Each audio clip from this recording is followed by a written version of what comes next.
थोड़े दूर है? बोले हाँ। ये द्वारिका रही, हाथ से परे हाथ करना, ये द्वारिका रही। अच्छा बोले महाराज। अरे हाँ, वो द्वारपाल खड़े हैं, वो भगवान का महल है अंदर ही, अंतापुर में चले जाते हैं यहाँ से भगवान श्री कृष्ण चंद्र। द्वारका में ब्राह्मण यश, श्री सुदामा जी का तो आप छोड़ो, सुदामा जी तो भगवान के मित्र थे, वो तो भगवान को प्राणों से अधिक प्रिय थे।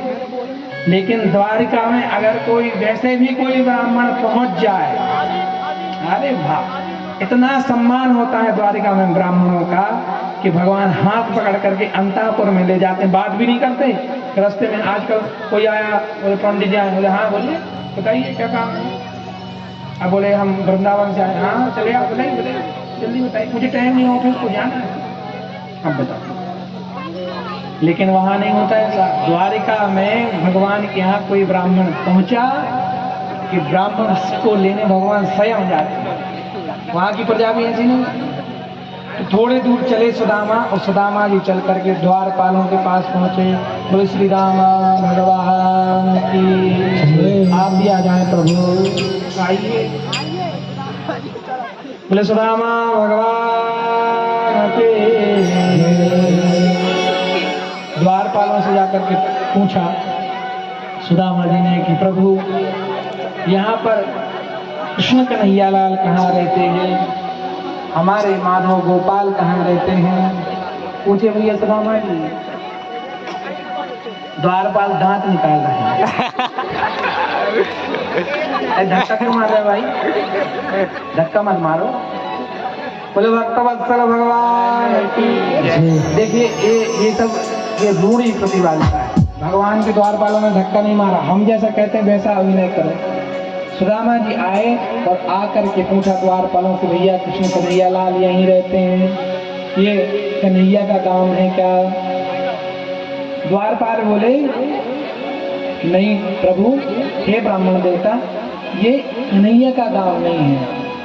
अरे बोले हमने तो सुना था कि कृष्ण रहते हैं यहाँ पर। द्वारपाल क्या बोलते हैं? सुदामा जी बोलते हैं हमने सुना था यहाँ पर कृष्ण रहते हैं। अरे वही जो मोर मुकुट धारण किए रहते हैं, बंसी बजाते हैं। तो एक द्वारपाल दूसरे के मुख को देखे कि भैया ये हो तो हो, महाराज की तो बात नहीं कर रहा, ये ब्राह्मण देवता। हाँ, अपमान नहीं किया था वहां पर द्वारपाल ने, ध्यान रखिए। वो तो भजन बना दिया लोगों ने, अब हाथ उड़ा दिया। द्वारपाल हाथ जोड़ करके बोले भगवान ऐसा तो नहीं कि आप हमारे महाराज श्री राजाधिराज श्री कृष्णचंद्र जी 108 श्री कृष्णचंद्र जी महाराज जी के बारे में बात कर रहे हैं? बोले हाँ हाँ हाँ, वो राजा है यहाँ के, वो राजा है यहाँ के, वो हमारा कन्हैया है, राजा है हमारा। ओहो, द्वारपाल सुनकर बेचारे अचंभित रह गए, एक दूसरे के मुंह को दाग के स्तब्ध रह गए कि ठाकुर जी का वहां भगवान को नाम कभी लेते, भगवान का नाम लेना कि शिशुपाल के पास त्योहार लोग डरने लगे। शिशुपाल कहते तो कन्हैया है, तो ग्वाला है, तो गायों का चराने वाला है। तो जब भगवान ने भड़ाक से उसका सिर काट दिया तो सब तब से और डरने लगे कि कोई नाम मत लेना, हो सकता है नाम ही लेने में चक्कर चला में वहां और कोई नाम नहीं लेता भगवान का।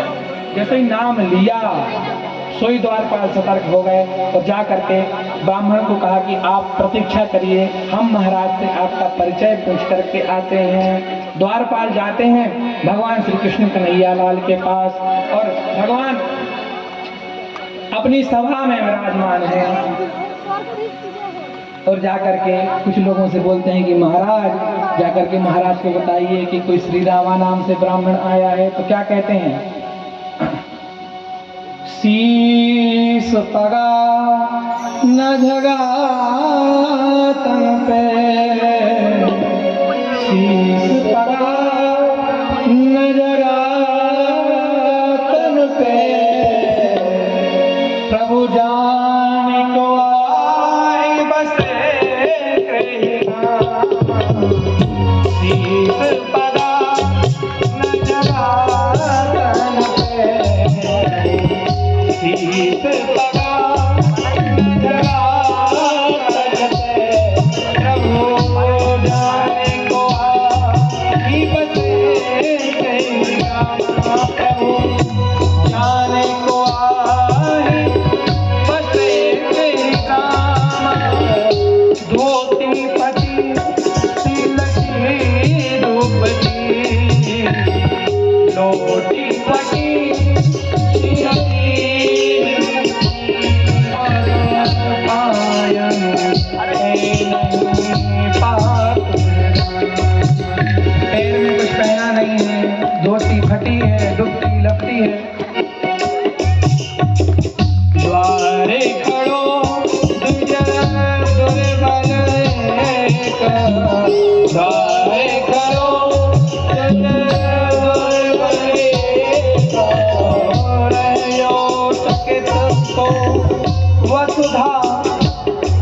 अभिरामा रहे चकित वसुधा अभिरामा पूछत दीन दयाल कुनामा पूछत दीन दयाल कुनामा बतावत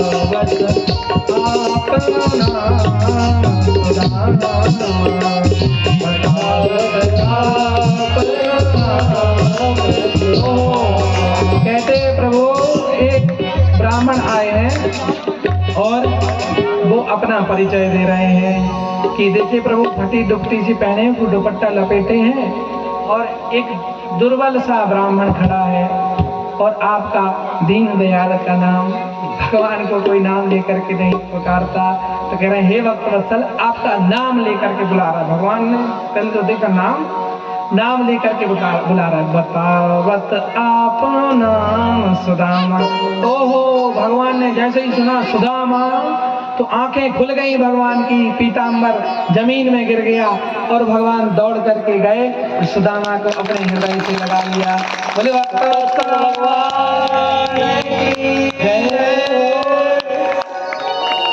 सुदामा ने भगवान को आते देखा तो सोचने लगे कि पता नहीं कन्हैया आ तो रहा है पहचानेगा कि नहीं और भगवान ने दौड़ करके सीधा सुदामा को गले से लगा लिया। गले से लगाया और इतने कस के पकड़ा कि सुदामा भगवान भूल गए कि सुदामा बिल्कुल एकदम कमजोर है। सुदामा जी एकदम लिपट गए भगवान से और जब लिपटे तो भगवान ने भी सोचा कि सुदामा का शरीर कमजोर है इसलिए छोड़ दिया भगवान ने। सुदामा ने भी सोचा कि देखो भगवान के शरीर में मेरी हड्डियां चुभ गई होंगी। दोनों आए भगवान हाथ पकड़ करके ले गए और अंतापुर में जाकर के विराजमान किया। रुक्मणी जी डर गई। रुक्मणी जी ने सोचा पता नहीं है तो कौन व्यक्ति आ गया। ब्रह्मा इत्यादि आते तो लाइन में लगे रहते कि श्री रामा नाम से कौन आ गया जिसका नाम सुनते ही दौड़ लगा दी भगवान ने। बोले भक्त वत्सल भगवान जय। रुक्मणी जी को संशय हुआ लेकिन रुक्मणी जी समझ गई कि कोई भक्त ही आया होगा क्योंकि ये तो लक्ष्मी है ना। इनको तो पता है भक्त पीछे भगवान भक्त के चरण भी अपने वक्षस्थल पे धारण कर सकते हैं है ना। रघु जी की चरण को स्थापित ही कर दिया। भगवान के वक्षस्थल पे चरण का निशान होता है। आज भी भगवान का छोटी से छोटी प्रतिमा बनेगी उस पे वक्षस्थल पे भगवान के चरण का निशान होता है। बोले भक्त वत्सल भगवान की जय। हाँ रुक्मणी जी भी जाकर के भगवान के साथ पहुंची। भगवान ने सुदामा को निज आसन पर बिठाया है। आहा सुदामा जी आसन पर बैठ गए। चारों तरफ देख रहे हैं सभी ब्रह्मा इत्यादि विष्णु इत्यादि को विष्णु इत्यादि की शोभा को लज्जित करने वाले वह देवगण जो भगवान की सभागार में स्थित हैं वो सब खड़े होकर के सुदामा के दर्शन कर रहे हैं। तो भगवान विराज गए नीचे बैठ करके सुदामा को देखा तो सुदामा के चरणों में कांटे लगे हुए। भगवान ने जैसे ही कांटों को देखा ओहो देख करके भगवान रोने लगे कि मेरे होते हुए और तुमको इतना कष्ट उठाना पड़ रहा है। रुक्मणी जी जल लेने गई दौड़ी कि जल लेकर के आते हैं। इतने में भगवान इतना जोर से रोए सिसक के कि भगवान के अश्रु धारा से ही उनके सारे जो है चरण धुल गए। बोले भक्त वत्सल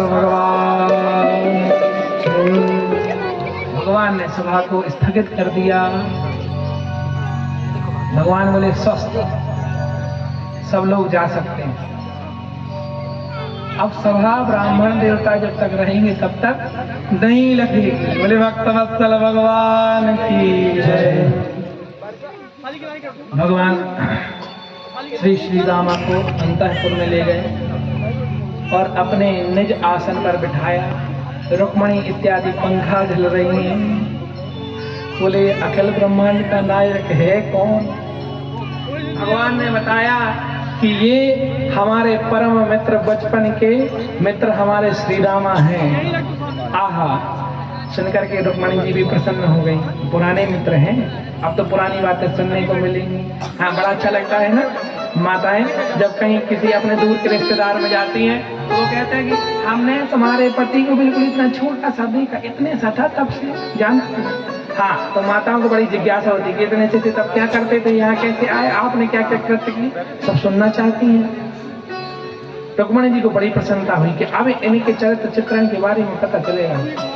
उद्धव जी थे वहां पे, लेकिन उद्धव जी तो भगवान के थोड़ा मंत्री थे ना, तो कम भाव में कम ही बोलते थे। अब ये मित्र हैं, बचपन के हैं, तो सोचे इनसे सब भाव सुनने को मिलेंगे। हाँ, तो भगवान बैठ गए तो श्री दामा के चरण दबाने लगे, बोले कन्हैया परेशान मत हो भैया, अब हमको तो बड़ा बुरा लगो, तुम नीचे उतर के बैठ गए कन्हैया, और तुम आओ यहाँ आसन पे विराजमान हो जाओ। ठाकुर जी कहते नहीं नहीं भैया, हाँ ठीक है, अच्छा लग रहा है। अच्छा, बोले कन्हैया तुम्हारी द्वारिका तो बड़ी विचित्र है, एकदम जहाँ नेत्र ठहरते ही नहीं, यहाँ देखो तो वहां देखने मन करता है, वहां देखो तो यहाँ देखने मन करता है। श्री रामा बड़ी प्रशंसा कर रहे हैं भगवान की। भगवान भी सुन करके और आनंदित हो रहे हैं। जब भोजन इत्यादि से निवृत्त हो गए, भगवान ने पूछा बताओ श्री रामा, वहां सब आपके ग्राम में सब ठीक है? बोले हाँ। बोले विवाह वगैरह किए? तो श्री रामा शर्माने लगे, अरे बोले कन्हैया क्या पूछते हो, हमारे श्री रामा तो बेचारे इतने शर्मा रहे हैं, देखो कैसे कर रहे हैं। हाँ, बोले भक्तवत्सल भगवान की। तो श्री रामा कहते हैं हाँ भैया, अच्छा हुआ भगवान की कृपा से, तुम सबन के आशीर्वाद से तुम्हारी भाभी सुशीला है और हमारे थोड़े दूध बच्चे भी दो। भगवान सुन करके खिलखिला के हंस पड़े कि बताओ तुमने विवाह कर लियो।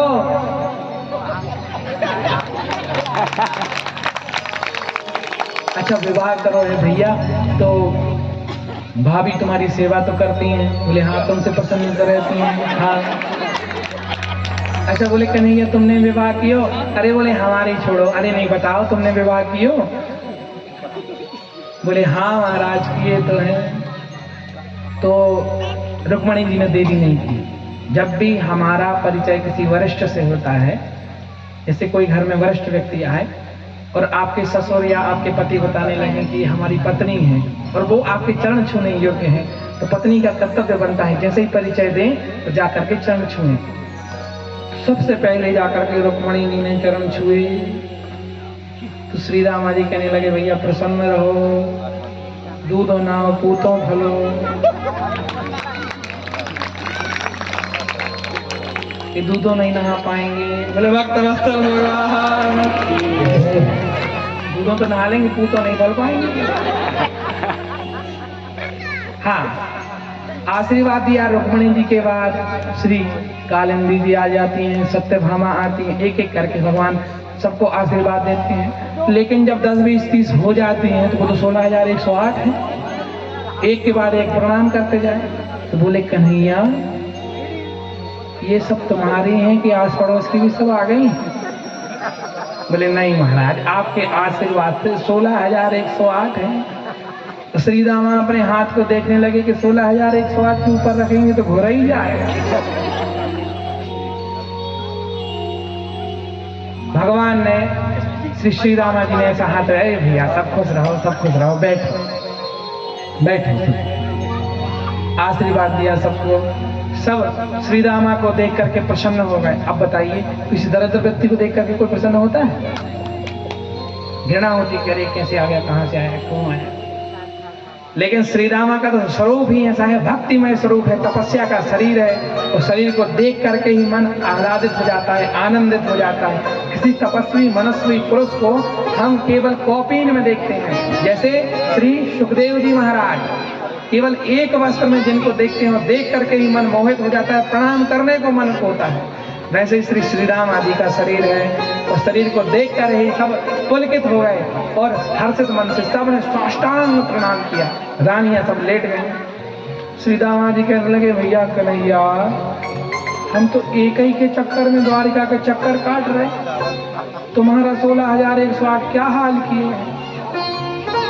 कन्हैया बोलते हैं महाराज सबके लिए एक व्यवस्था अलग है। द्वारिका में 16,108